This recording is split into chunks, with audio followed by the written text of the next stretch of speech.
کل state bank نے policy rate کو مزید 2% کم کیا ہے، جو اب 22% سے گھٹ کے 13% پہ آ گیا ہے۔ یقیناً یہ کاروبار کے لیے، صنعت و حرفت کے لیے، زراعت کے لیے،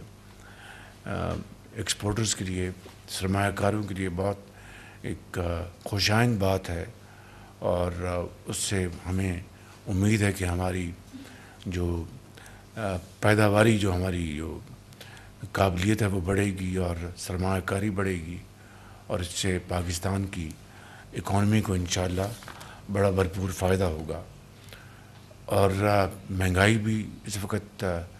اپنی 2018 کے بعد کم ترین سطح پہ ہے۔ تو ان تمام حوالوں سے یہ بات الحمدللہ بہت